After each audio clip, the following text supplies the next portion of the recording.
Levitico 20. Ang Ginoo mingon kang Moises, sutihi ang mga Israelita nga bisan kinsa kanila o sa mga langyaw nga nagpuyo sa Israel, nga mohalad sa ilang kabataan ngadto kang Molok kinahanglan nga patyon. Batuon siya sa mga tao. Ako mismo makigbato kaniya o papason ko siya gikan sa iyang mga kabanay, kay gibulingan man niya ang akong dapit nga balaan, o gipasipad-an niya ang akong balaang ngalan. O kun ang mga tao dili lamang magtagad sa iyang gihimo nga pagtugyan sa iyang anak kang Molok, o dili nila siya patyon, makigbatok ako kaniya ingon man sa iyang panimalay. Hinginlan ko sila gikan sa ilang mga kabanay, lakip ang tanan nga miduyog kaniya sa iyang pagkahisalaag sa pagsimba kang Molok.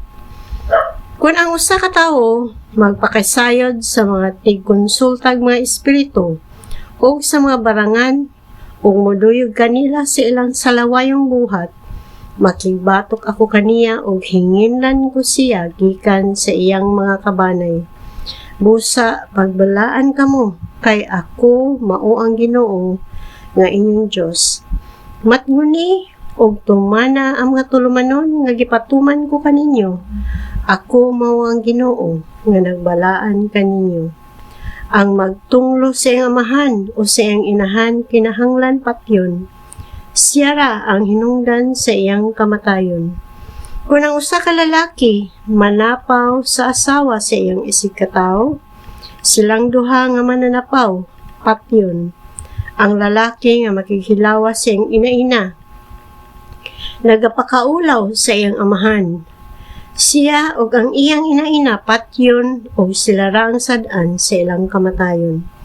Kung ang usa ka lalaki makikhilawas sa iyang umagan nga babayi, patyon silang duha kay nagbuhat man sila sa ingon, nga unta dili man sila mga laing tawo. Sila ra ang sad-an sa ilang kamatayon. Kung ang usa ka lalaki makikhilawas sa iyang isig ka lalaki, silang duha nakahimo og butang sa lawayon kaayo, busa patyon sila. Sila ra ang sad-an sa ilang kamatayon. Kung lumpungon sa usa ka tawo, pagpangasawa ang anak ug ang inahan, ang lalaki ug ang duha ka babaye kinahanglan sunugon aron dili kamo maduhi sa ilang kadautan. Kung ang usa ka tawo makikhilawas sa usa ka mananap, patya siya ug ang mananap. Kung ang usa ka babaye makikhilawas sa usa ka mananap, patya siya ug ang mananap. Sila ra ang sad-an sa ilang kamatayon. Kung ang usa ka lalaki mangasawa sa iyang igsuon, nga igsuon niya sa amahan o sa hinahan, hinginlan sila gikan sa ilang mga kabanay, kay makauulaw kaayo kining butanga. Silutan siya, sanglit, nakighilawas man siya sa iyang igsuong babaye. Kung ang usa ka lalaki makighilawas sa usa ka babae nga girigla, hinginlan silang duha gikan sa ilang mga kabanay, sanglit gibuksan man niya ang tinubdan sa iyang dugo. Ayaw pagpakighilawas sa imong iyaan, kay siya'y paryente nimo nga suod pa kaayo. Kinahanglan silutan kamong duha tungod niini. Kung ang usa ka lalaki makikhilawas sa asawa sa iyang uyuan, gipakaulawan niya ang iyang uyuan. Kinahanglan silutan silang duha ug mga matay silang walay anak. Usa ka buhat nga salawayon kung ilugon sa usa ka lalaki ang asawa sa iyang igsuon, sanglit gipakaulawan man niya ang iyang igsuon. Kinahanglang mga matay sila nga walay anak.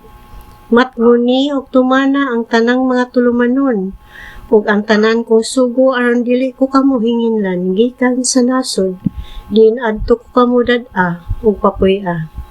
Ayaw kamo pagsunod sa mga batasan sa katawhan nga gipapahawa ko sa dapit nga inyong adtuan. Tungod sa ilang pagbuhat niini, gisalikway ko sila. Miingon ako kaninyo, mapanag-iya ninyo ang ilang yuta kay ihatag ko man kini kaninyo aron mainyo na. Usa kini kayuta nga tabunok kaayo. Ako mao ang Ginoo nga inyong Dios nga nagpili kaninyo gikan sa ubang katawhan. Busa lain na usab ninyo ang hinlo nga mga mananap gikan sa mga hugang mananap ug ang hugang langgam gikan sa mga hinlo. Ayaw ninyo hugawi ang inyong kaugalingon pinaagi sa pagkaon sa mga hugang mananap, langgam o bisad unsang nagkamang sa yuta nga akong gipalaing kaninyo. Pagbalaan kamo alang kanako kay ako ang Ginoo. Balaan man o gipili ko kamo o gilain gikan sa abang katawhan aron kamo maako. Ang barangan, babayi man o lalaki, kinahanglan patyon pinaagi sa pagbato kaniya og siya ra ang sad-an sa iyang kamatayon.